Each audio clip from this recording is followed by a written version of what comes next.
Hello friends, आपका स्वागत है मेरे यूट्यूब चैनल मंजू अशोक वाटिका में।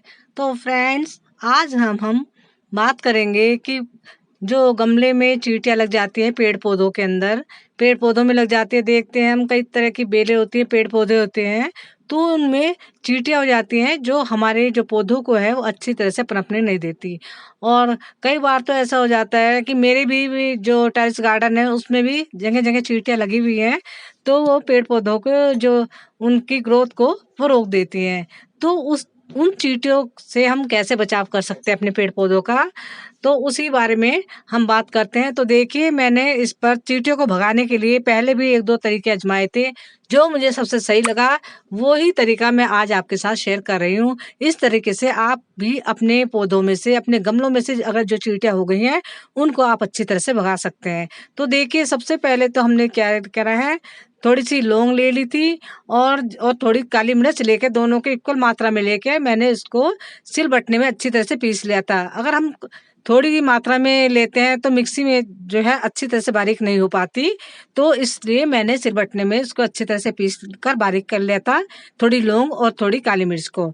और फिर उसको मैंने एक कोई भी आप शीशी ले लें। देखिए, जिस तरह मैंने सिलबट्टे में पीसा है, तो देखिए इस तरह मैंने इसे काफ़ी बारीक कर लिया था।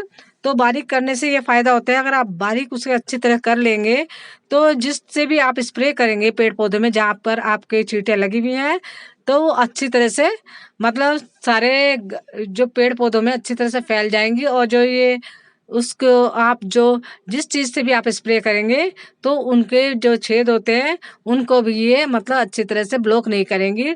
और जो बाजार से स्प्रे मिलता है, तो उससे आपको स्प्रे नहीं करना चाहिए, क्योंकि चाहे आप कितना भी बारीक इसको काली मिर्च को या लौंग को पीस लें, फिर भी जो ये है उनको जो स्प्रे होते हैं बाजार के, उनको ये उसके जो छेद होते हैं बहुत बारीक होते हैं, उनको ये ब्लॉक कर देती हैं। तो मैंने तो घर पर ही इससे मतलब जो ये घर की ये बिसलेरी वगैरह की बोतल होती है, उसके ढक्कन में ही बारीक सुई से छेद कर लिया था। फिर भी मेरे से काफ़ी ये छेद ज़्यादा बारीक नहीं हो पाए, थोड़ी मोटी सुई से करे थे। तो आप बारीक सुई से, बिल्कुल जो बारीक नीडल होती है उससे करिए ढक्कन में छेद, तो बहुत अच्छी तरह से हो जाएँगे। और उससे आप अगर मान लो किसी हल्दी वगैरह का या नीम तेल का भी स्प्रे करना चाहें, इसी बोतल से आप आसानी से अच्छी तरह से कर सकते हैं। तो मेरे से तो जो मैंने करे थे मैं बता रही हूँ आपको।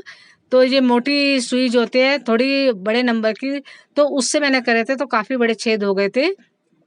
तो उसी में ही मैंने क्या है, इस पानी में 1 लीटर की बोतल में थोड़ा-सा मतलब आधा चम्मच ये जो आपका ये है इसका पाउडर, दालचीनी का नहीं, इसका लौंग का और काली मिर्च का, ये मैंने इसको इसमें पानी में मिलाया।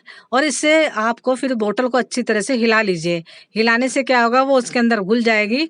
और जहाँ-जहाँ भी आपकी चींटियाँ लगी हुई हैं, मेरे देखिए ये गुड़हल का प्लांट्स है मेरे पास, ये मतलब अब काफ़ी अच्छी तरह से फल, मतलब अभी इसमें फ्लावर तो नहीं आए हैं, लेकिन बर्ड्स काफ़ी बहुत ही अच्छी तरह से चारों तरफ बर्ड्स ही बर्ड्स आई हुई थी। अब इनमें फ्लावर आने थे, लेकिन क्या है, हर बर्ड्स के अंदर, हर कलियों में इनमें चींटी चारों तरफ लग गई हैं, पता नहीं किस वजह से लग गई हैं। सब कलियों के अंदर गुच्छे के गुच्छे चींटियाँ लग चुकी हैं। तो क्या होता है, फिर जब ये चींटियाँ लग जाती हैं तो ये कलियों को मतलब फ्लावर के खिलने से पहले ही, तो ये जो इसकी जो कलियाँ हैं वो गिरने लगती हैं। तो हमारी जो इतनी दिन की मेहनत है सब बेकार जाती है। वो जब फूल खिलने को होता है उससे पहले ही कलियाँ गिर जाती हैं। तो मैंने इसका इस तरह से मैंने इसके ऊपर अब ये इसका घोल बनाया है। तो और मैं इस पर इसी बोतल के द्वारा इसमें मैं लौंग और इसका काली मिर्च के पाउडर का वो कर रही हूँ। और ये मेरे से मतलब ये बारीक-बारीक मतलब स्प्रे नहीं हो रहा, लेकिन फिर भी मैं किसी तरह से इसी शीशी के द्वारा इस पेड़ पौधों को जहाँ-जहाँ चींटी लगी हुई है अच्छी तरह से इन पत्तियों को, इसकी कलियों को अच्छी तरह से नहला दूँगी इसके पाउडर के पानी से ही। तो ये है, सारी चींटियाँ जो है थोड़ी देर में अपने आप भाग जाएँगी और फिर इसमें दोबारा जल्दी से चींटियाँ भी लगेंगी। तो इस तरह से मैं एक-एक कली ढूँढ कर, जिस पे भी सारी चींटियाँ लगी हुई हैं, वैसे इस पौधे में, और इसके अलावा भी मेरे दूसरे जो बेल वाले पौधे हैं उनमें भी मेरे काफ़ी चींटियाँ लगी हुई थी। तो क्या है, चींटियों से सारी जो ये पेड़ पौधे हैं सब बेकार हो जाते हैं, ना तो इनकी ग्रोथ हो पाती है, और किसी तरह कलियाँ बन भी जाती हैं तो कलियाँ जो खिलने से पहले ही सूख-सूख कर गिरती हैं।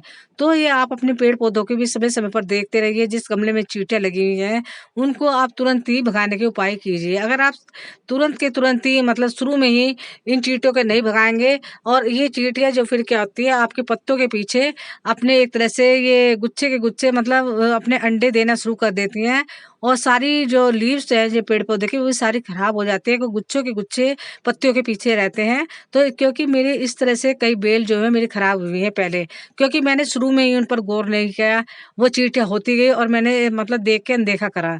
तो अब क्योंकि ये मेरा लिक्विड जरा ये पेड़ पौधों का है जो मैंने बनाया हुआ है, इस तरह से ये फैल गया है, मतलब इस पत्तियों को अच्छी तरह मैंने मतलब नहला दिया है।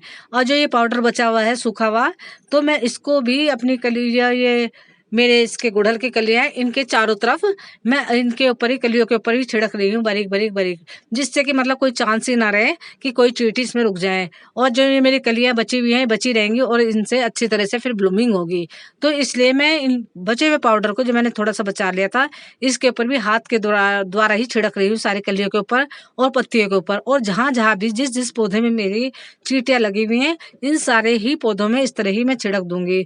तो एक एक कली में मैं छिड़क रही हूँ देख देख कर, जिससे कि कोई चींटी इसमें ना बचे। और जो मान लो ये कहीं अंडे बना देती हैं तो फिर सारे ये पौधों का नाश कर देंगी। इससे पहले ही ध्यान रखते हुए सारे में ये मैं छिड़क रही हूँ, और इस तरह से आपको भी जहाँ जहाँ जिस गमलों में जिस पौधों में ये चींटियाँ लगी इस तरह ही छिड़क देना चाहिए। तो देखिए दूसरे भी मेरे ये गुड़हल के पौधे में लगे हुए हैं, यहाँ भी मैं इस पर अच्छी तरह से छिड़क रही हूँ। यहाँ पर भी मैंने पहले पानी से स्प्रे करा था, फिर बचे हुए जो पाउडर को मैं हाथ के द्वारा ही इसको छिड़क रही हूँ, तो सारी चींटियों का नाश हो जाएगा। और आपको एक बात का और ध्यान रखना चाहिए कि गमले में भी चारों तरफ इस चारों तरफ से ये जो सूखा पाउडर है इसको भी आपको छिड़क देना चाहिए, जिससे कि गमले में भी आपकी चींटियां एंटर ना करें, और जो होंगी वो गमले से दूर ही रहेंगी। अगर इस तरह से आप मतलब पौधों के ऊपर तो छिड़के ही इसका पानी भी और इसका ये सूखा पाउडर भी, और इसके साथ साथ ही जिस भी गमले में जिस भी कंटेनर में लाए उस पर ही छिड़क जाए, तो इससे आपको चींटियों से पूरी तरह निजात मिल जाएगा। Thank you.